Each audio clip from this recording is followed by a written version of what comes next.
Centre commercial de l'ancien péage de Bayangam. Près de 2 mois de travail déjà et le résultat est visible.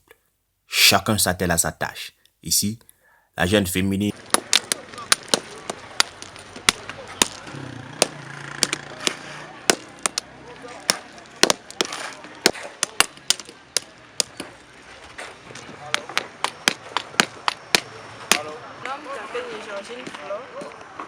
En venant, j'étais manœuvre. J'ai donc occupé le poste de concasseuse. Oui, pour quelle raison?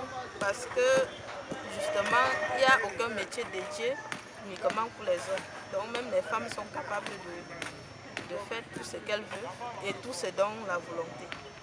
Je me sens très à l'aise dans ce métier et j'ai été formée naturellement sur le terrain.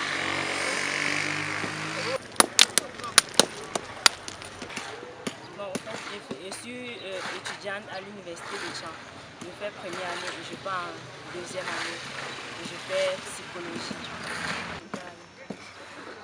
Bon, je m'appelle Tadjom Cynthia Loris. Bon, j'ai été formée, je suis concasseuse de pierre. J'ai été formée sur le terrain parce qu'en venant ici, je ne connaissais pas casser le gravier, mais on m'a appris à casser. Et par jour, je peux faire au moins 4 boulettes, 4 et demi 5. Mais je suis fière de faire ce métier, je suis fière d'apprendre tout parce que le travail de concasseuse de pièces, ce n'est pas seulement pour les hommes, même les femmes peuvent le faire parce qu'au chantier on fait tout. Je suis venue au chantier pour tout faire et non pour faire seulement une tâche et rentrer. entre concassage, manœuvrage et ferraillage, il n'y a point de distinction. Je me nomme Gekep Kongep Idonsouna. Quel est le poste que vous occupez dans ce chantier? Je suis ferrailleuse. Et vous avez quel niveau d'études scolaires? BTS 2. Nous voyons que vous intégrez bien dans ce groupe de garçons, mais comment ça se passe à longueur de journée? Non, ça se passe très bien. Je suis à l'aise, nous sommes à l'aise ici. On coupe les fers de 6. On plie en étrier. On classe. Est-ce que vous avez été recruté pour ça ou bien vous avez été formé sur le terrain? J'ai été formé sur le terrain. Comment se passe la formation?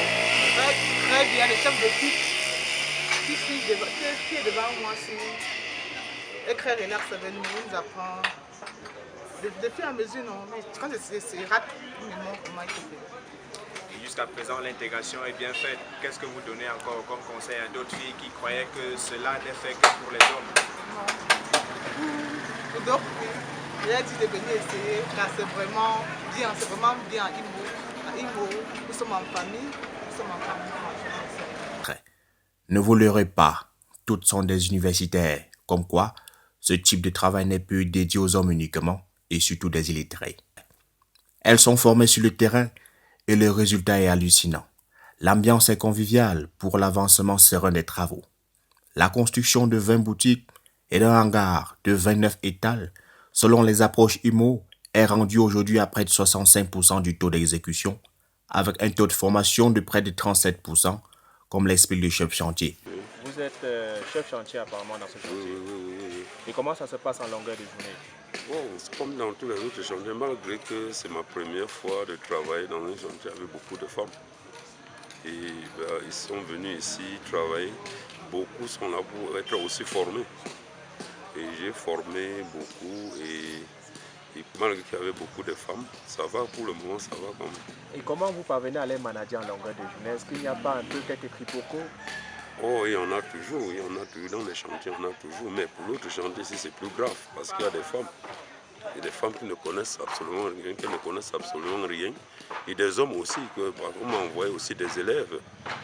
Bon, et dans les chantiers, comme on dit, il faut former les enfants.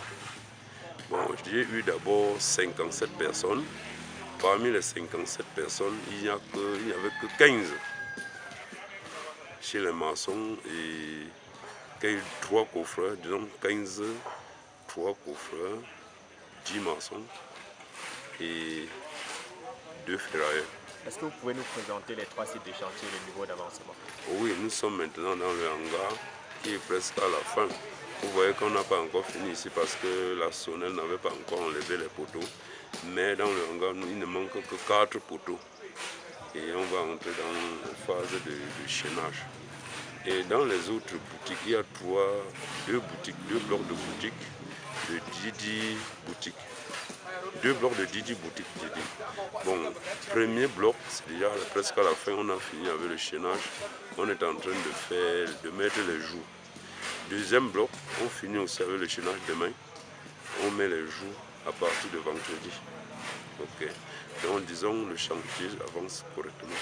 Ou un taux d'avancement de combien pour ça? Bon, comme les grosses œuvres, la fondation, les poteaux, le chaînage, je peux dire qu'à ce niveau-là, je suis déjà à 65%. Et à cette allure, est-ce que nous serons dans les délais? Oh oui, aujourd'hui, j'ai 4 mois. Sinon, ce que le maire m'a donné, il m'a donné 4 mois pour le chantier.